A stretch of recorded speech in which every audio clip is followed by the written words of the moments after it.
The president's planned trip into Jordan after Israel will not be met with full support. Hundreds of Jordanians gathered in the capital of Amman today to show support for Palestinians.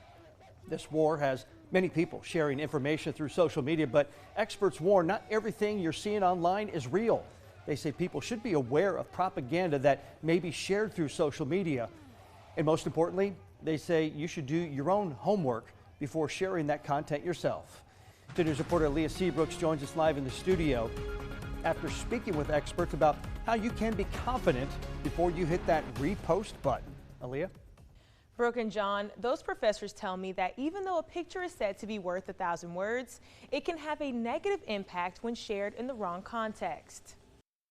Local professors say being more aware starts with understanding one of the biggest motivations of social platforms. It's important to remember that social media platforms, the social media platforms with which we engage, place monetary value on our attention. They need those clicks. They need that engagement.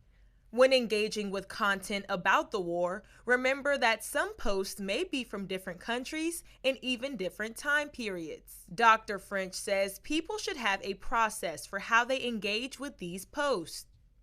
But that visceral response is exactly the moment where we as viewers have to pause and consider what we're seeing, who is presenting these images to us, what do they hope that our response is, and what action do they hope that we take. Professor Derek Green teaches media analysis and other topics at Cedarville University. He says that this era of social media has changed how people interact with current events and politics. Anybody who has access to a social media platform today has a voice. And right now, all of those voices, or many of those voices, are speaking on this particular conflict.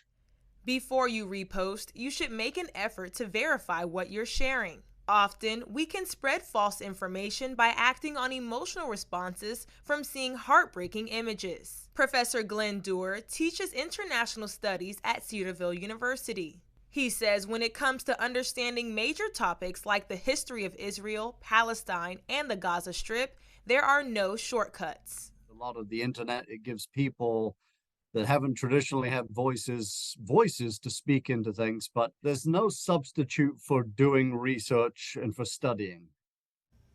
Those professors also tell me that even though someone is sharing false information on social media, they might not be doing so intentionally. So always be sure to check before you repost. In studio, Aaliyah Seabrooks, 2 News.